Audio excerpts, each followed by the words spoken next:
Someone asked me yesterday, I'm not going to say who, when they saw the theme of the, what I call it, workshop, that what is this about? And I said I didn't know, honestly. You know why? Because I don't know your story. And that is the theme of our conversation today. What's your story? So there is no way I would know your story until probably we've shared it here today. Now imagine taking a walk, maybe in your neighborhood, and usually we greet people, right? Good morning, Umbashim, Yashima, and so on. And people will usually respond, I'm fine. So say in your neighborhood, you greeted someone, and instead of saying fine, they just stop and ask you, what's your story? What's your story? How would you respond to that? Yazako answer. How would you respond? What aspect of your life would you share with this person? Maybe a stranger, maybe a neighbor, maybe even a family member. What's your story? Would you be shocked that someone would ask you that? Like, what's your story? Come on, like, who asked that? Even at work, like, people just say hi and pass, right? And then someone is stopping to ask you, what's your story? What aspect of your life would you share? What would you tell the person? It's not something, of course, that is common, right? People don't usually ask that. And maybe we should. Maybe we should every now and then, like, really get to know people, right? And begin from the family.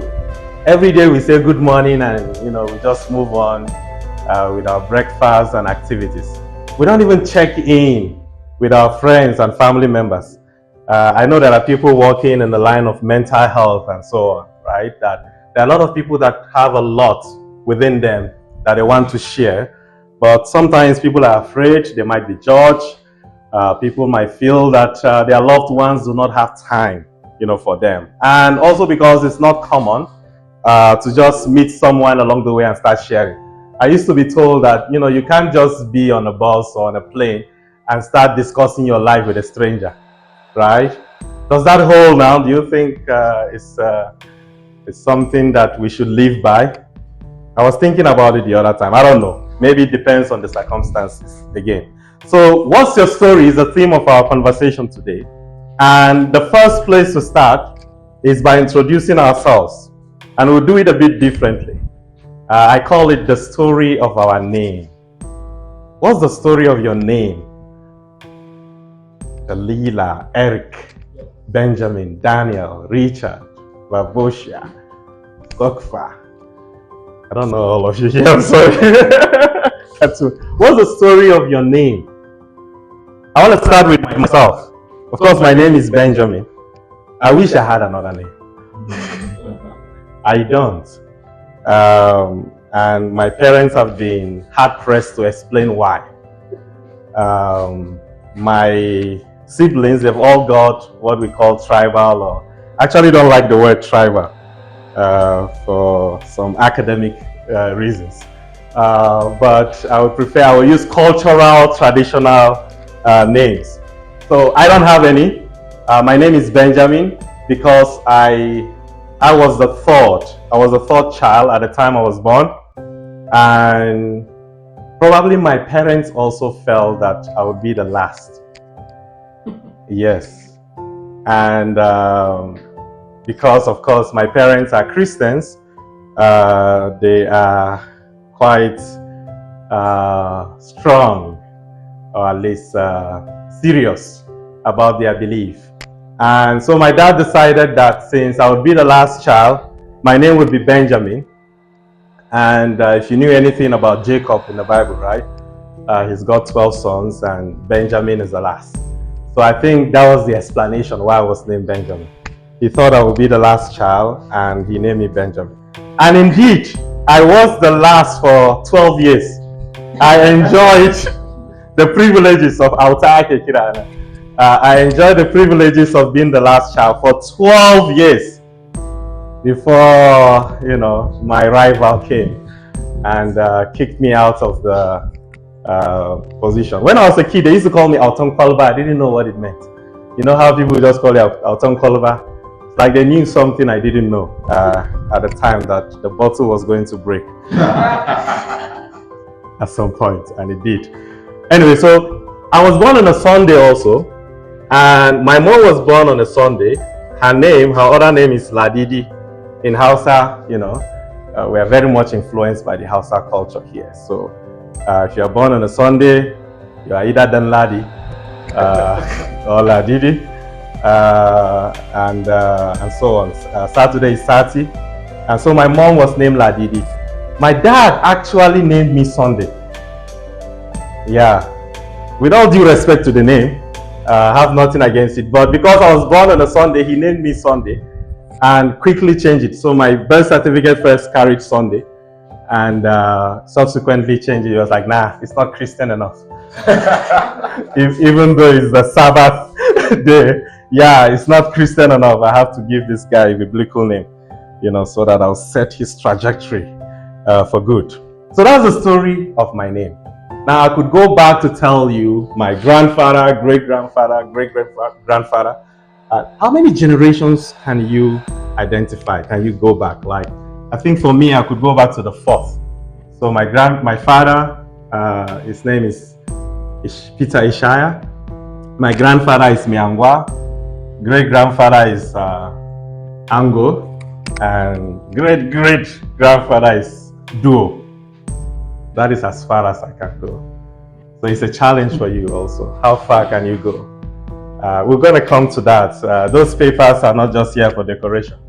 We're going to put them into good use subsequently. So maybe let's have volunteers to tell us a bit about the story of your name. Why were you named, the name that you carry today? And are you proud of it? The story of my name? Well, I'm Daniel, and like you said, my parents are Christians, and when I was given birth to, my dad was actually not at home. He went drinking, and when he came back, I was there. So he asked him, "What is the name of the child?" And he said, "The name is Gul."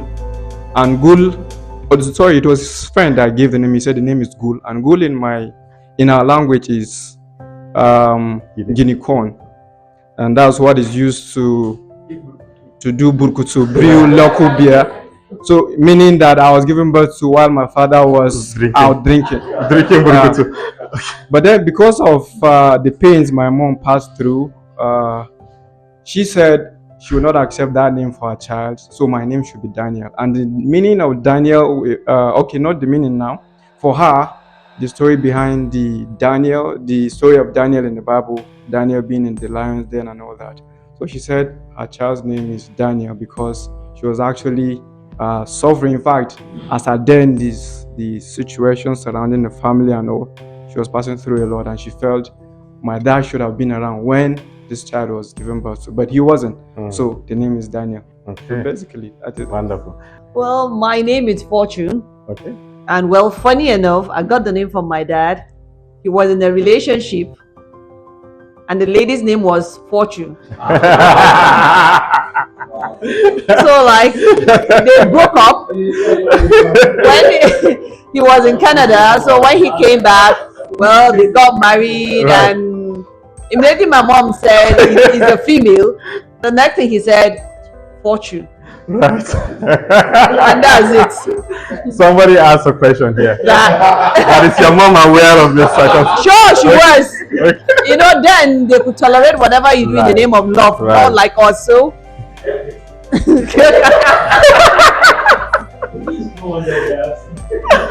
that's just it. Wow. What do you feel about the name? Well, yeah, I think it's okay. At least I've been fortunate in some other and kind of favored with the name. So thank you so much, Patrick. I appreciate that. So my name is Mpule. Mpule means rain in Setswana. It's a variation of rain. Okay. Okay. So rain. Okay. Let me clarify that. in Setswana, rainfall, or anything to do with rain is pula. Pula. Pula. So when you say mpule, it's like you are praising rain as it falls, or somebody who brings rain, the bringer of rain, mother of rain. That's what mpule means. I wasn't named by my parents. I was named by my aunt, my mother's sister, who's now late. My mother had named me Tabona. Tabona means we've seen, right? And my aunt rejected the name because she said there was someone else in the vicinity who was working, and they didn't like that name because they said that it meant my fate would be working like that. So then there was an artist, a popular artist at the time, who used to sing about his wife, and his wife was called Mpule, and they said this will be her name because it's a beautiful name. So my name is one of like the very, very unique, rare names. So two things that I always tell people about my name is that I've never just been Mpule, that's it. There's always been something attached to it. Before 1999, everybody who says my name, they'll say Mpule, the wife of Johnny. Johnny is the artist. So that's what people said because he used to call, my wife. So they'll say, oh, Mpule, wife of Johnny, wife of Johnny. Then after 1999, Miss Universe was from Botswana. So she won. The person who won Miss Universe in 1999 was from Botswana. Her name was Mpule Kalahobe.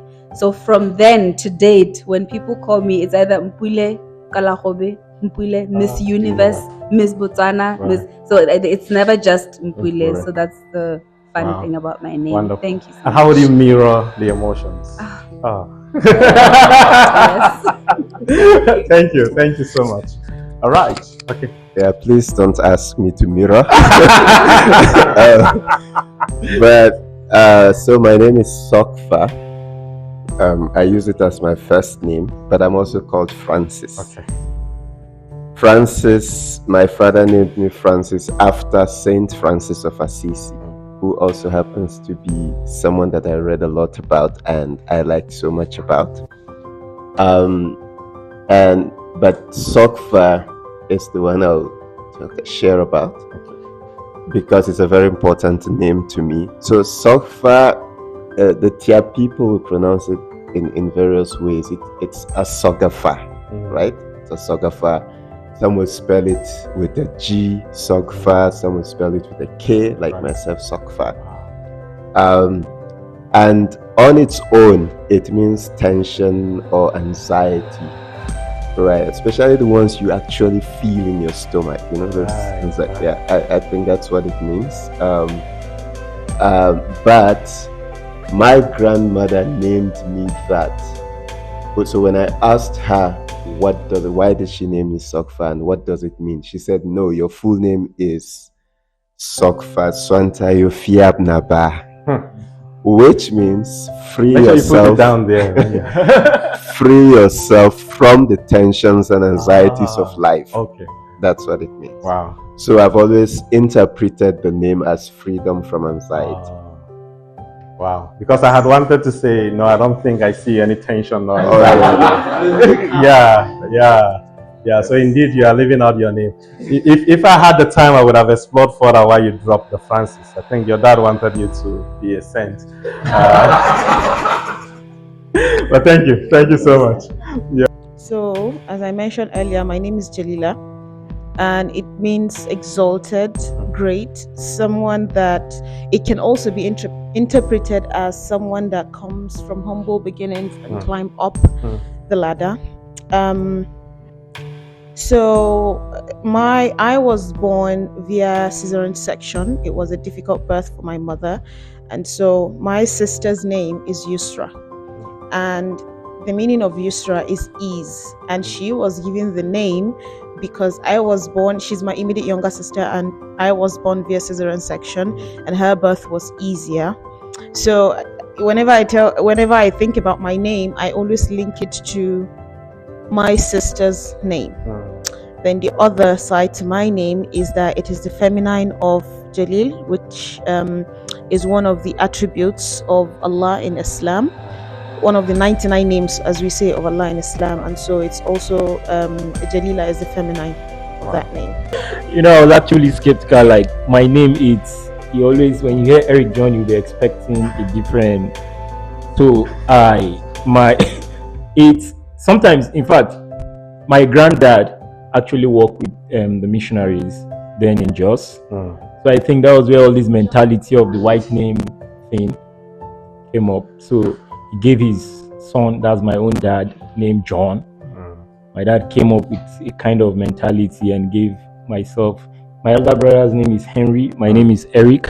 So like Eric John, I just grew up to, that's just what we actually met. But the meaning of my name is King. So there is this angle to what this name has cost me. So most times, because I always work to prove that I'm not that thing that you're thinking. So like, yeah, I'm also a Southern Kaduna guy. Like, in as much as, yeah, you can't get the name inside, there's nothing that speaks about. And funny enough, I'm not too conversant with Southern Kaduna. I only go there for holidays during festive period, which everybody from the city also is like, at that moment is the Western life that is happening. So even the village people want to live like those people coming from the city. So, but I think this meeting is interesting because something happened just last week.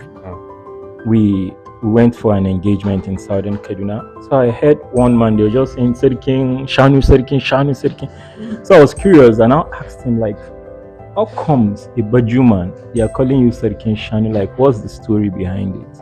And I said, it's not like the Shanu I'm thinking of, that it's a thing of culture, and in their own tribe, what they do is they swear to, like, anytime, anywhere, whether in the court or anywhere you want to swear, you have to swear using cows. So he was telling me that, say you, where are you from? I told him. He said, all of us, we have. I was like, no.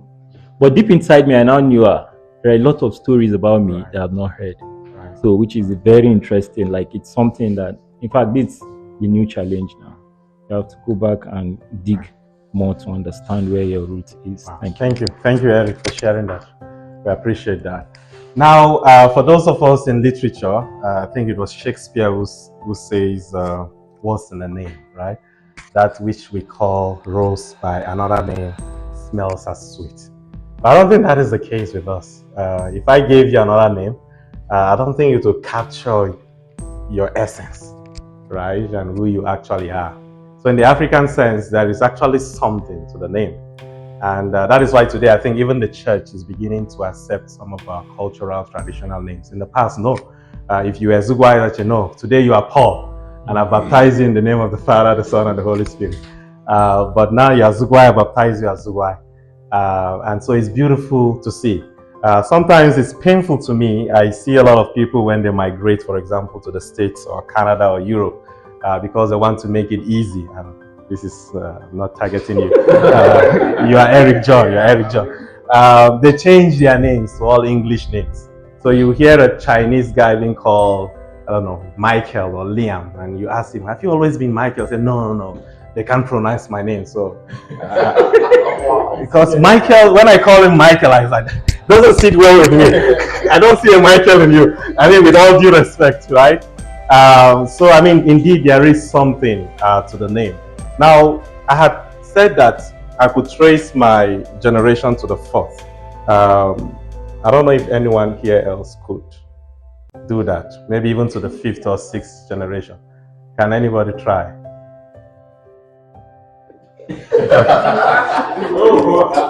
So you are Katun, your dad is, what is your dad's name? Let's go from there. Let me try my best. I think I'm still at the third. Okay, I'm Katun. My dad is John. My grandfather is Kwasu. And then his father was Bagang. Yeah. Yes. Okay, wonderful. Okay. All right. Hi. Okay. I'm sorry, I have a cold, so my sure. voice is a bit. So my name is Babusha. My father is Isaac. His father is Asake. His father was Tunzwang. his father was Turaki. Right, the fourth generation. Yes. Okay. That's as much as I Wonderful. Anybody else? Yes. Okay, so my dad is John. Too many Johns in Southern Kaduna. We need to do something about it. So my father is John. His father Audu. His father Akut. His father Daunia. Okay. His father Balat. Oh, wow. To the fifth. Wonderful. I'm going to just lead us through an exercise. So it's the tree of life. And before you plant a tree, what do you need? Okay. Now we'll be moving to the roots.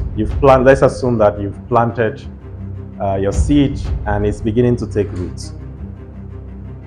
The Kenyan environmentalist, the late Wangari Maathai, she says, a tree has roots in the soil, yet reaches to the sky.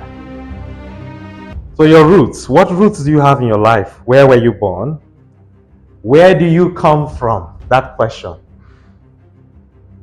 Which is not, I know, a straightforward question. I get asked all the time and sometimes I don't even know how to respond to it. Where do you come from? Is it one place? Two places? Many? Where did you go to school? So thinking about the things that keep you grounded, really. The things that keep you rooted. Is it your family? Who is your stability? Is it a person? So as you're drawing your roots, you are representing it with those. Is it your religion, your roots? Is it your ethnicity? Is it even your name? Are these memories that you cherish?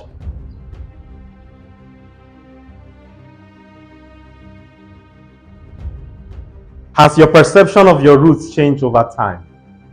Are there people initially you felt were very important and significant to you, and now all of a sudden, things have changed and there are new people. There are new memories.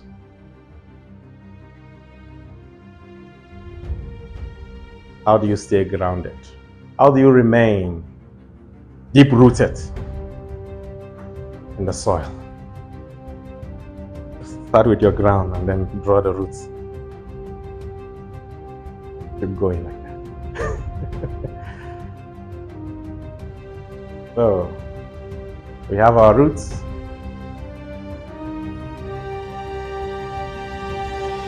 So after the roots, what other part of the tree is there?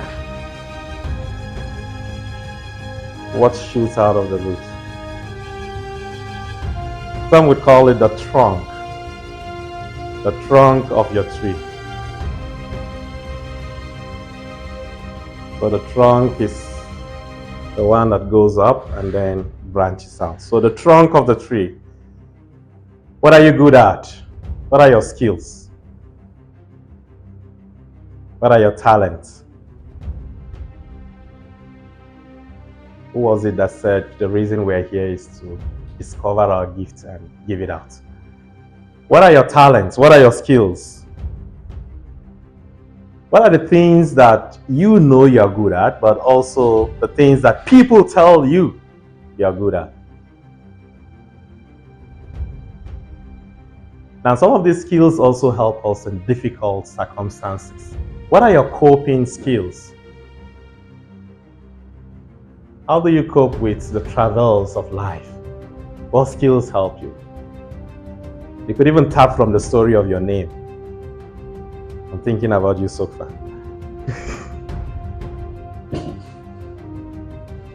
Yeah, it's okay. So your skills. Have you discovered your skills? Are you still discovering some of them?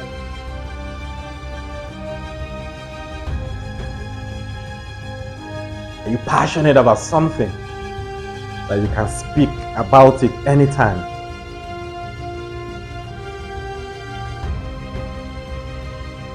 Are there skills you would like to cultivate?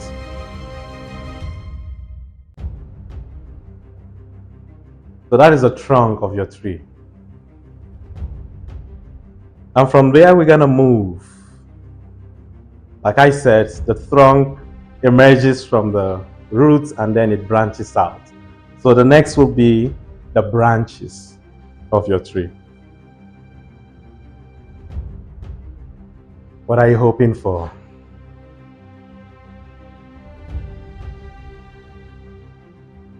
Or put differently, what are your hopes and dreams? Wishes and aspirations.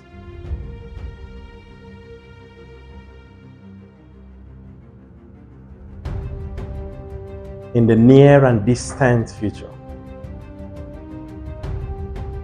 What are you hoping to achieve in the next, say, 5 years? Or even 2 years?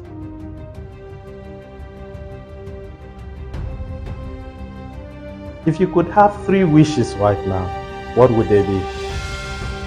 Wishes that you could actually work on to achieve. How achievable do you feel your aspirations are? What is it you need to do, right? No pain, no gain. What is it you need to do to attain these wishes?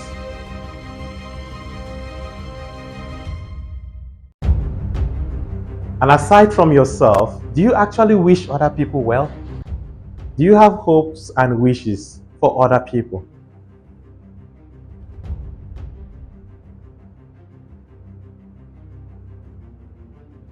These are your branches, your dreams, your hopes, your aspirations.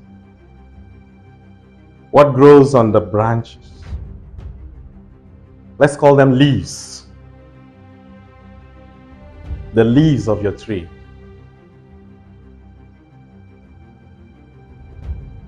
I'm sure all of us here are Africans, and we always say, Umuntu Ungumuntu Ngabantu. What language is that, by the way? I know it's Southern Africa. Zulu. Okay. Person is a person because of other people. Put differently, I am because you are. And because you are, therefore we are.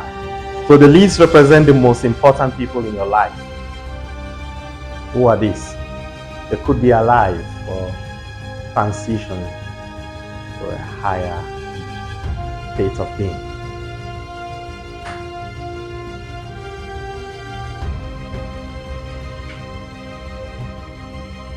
Hello? Someone in? So who are these important people in your life? They could be here in the room.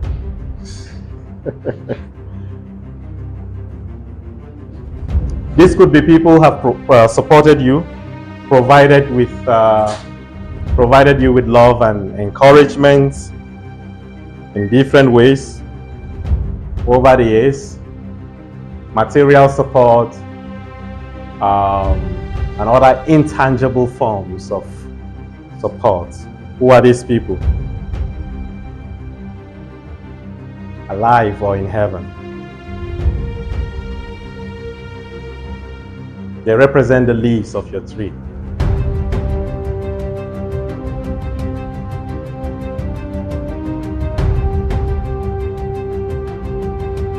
And depending on your tree, you could also have fruits on them, right?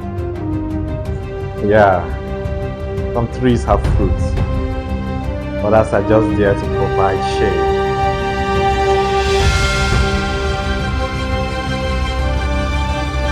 So the fruits of your tree represent the gifts that you have been given by others.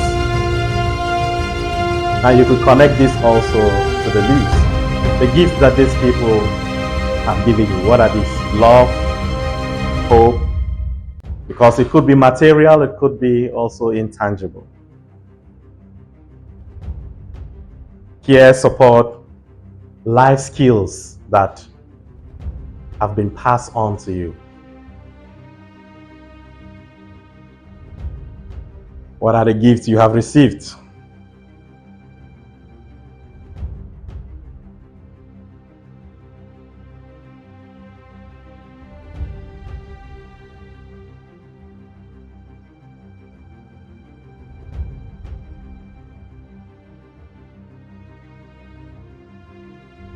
And we could also have flowers, depending again on the tree. And I know sometimes some people don't care about their legacies, right? But for the purposes of our exercise, let's think about how you would like to be remembered.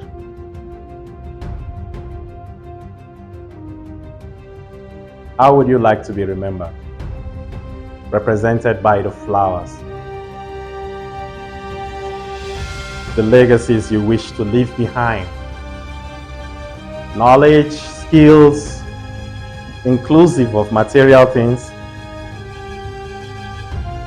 The contributions you want to make in your community, in the world at large. How would you like to be remembered? These are your flowers.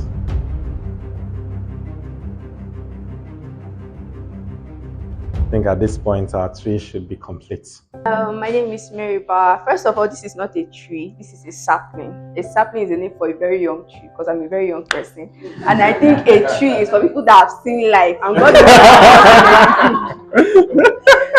I have not seen anything, so please, this is a sapling. And like he said, I came late, so I was able to catch up a bit, and this is what I have done. So from the ground here, it didn't, when I was drawing it, like it didn't really represent anything. It was just a drawing, but when I actually looked at it later on when others were talking, I actually discovered that it actually has meaning. The fact that I think everybody at some point in their life growing up, it's definitely had ups and downs. So for me, I'm from southern Kaduna, but I was raised in Delta State. So my father is a uniform personnel, retired now though. So he was transferred to Delta when I was like 2. I was born in Kaduna, but I was raised in Delta. So growing up over there was kind of cool at the beginning because we were this cool Hausa kid in school. You know how to speak a language that nobody said was cool. But then unfortunately, when the whole Boko Haram thing started, and then you walk on the street and people refer to you as Boko Haram, man, that was something else. Like it wasn't really cool. Then my early childhood though was very good, but then when you start growing up and you start understanding some certain things about family, you discover that not everything is rosy. So like some of us here, I come from a not so nuclear family. My dad has other wives. I don't even know what number my mother is. God knows that. I don't know. I don't know. And then I have like 8 living siblings in total. 3 from my mom, other 4 from like 3 different mothers. So when you start growing up and you start seeing this kind of concepts, you start having some kind of conflict. And my tree is actually very scanty and young because I'm still at that stage of life where you are still battling for clarity. That's the thing. You're still looking for a direction where you belong in life. But glory to God, I've had guidance from a lot of helpful people in my life. My mom, my sisters have been like a very big part of my life. They still are. And I thank God for the gifts of them. And then growing up, I was like lucky to get into the space of intelligent people. I was able to meet people who are like great people, and I think I got the kind of mentorship that I deserve because God only, if it had gone another way, though that my life would not have been what it is. So all glory to God that my life took that direction. So for the trunk, I have a lot of skills, but I only identify 3, which are the ones that I use most and the ones that I get most compliments on. The first one, first and foremost, is public speaking. When it comes to public speaking, in fact, as far as talking, just call me. That's just it. Debating, facilitating. I think I even do a bit of comedy to some extent. As far as it has to do with talking, just call me. I think that's one of the things that God has blessed me with, and I've made a lot of money from public speaking. And then another thing is creative writing. I do creative writing. I'm very good with creative writing. Then lastly is critical thinking. I think these are the 3 major things that I use most and have mostly been complimented on. But I have a lot of other skills, communications, advocacy, and a lot more. But these are what I've listed so far. So for the leaves, I don't know. But then I think some of the things I'd like to be remembered by that I listed here. First of all, I'd like to be remembered as a kind person. Because I don't know, but I think our generation has underestimated how how impactful it is to just be kind to people.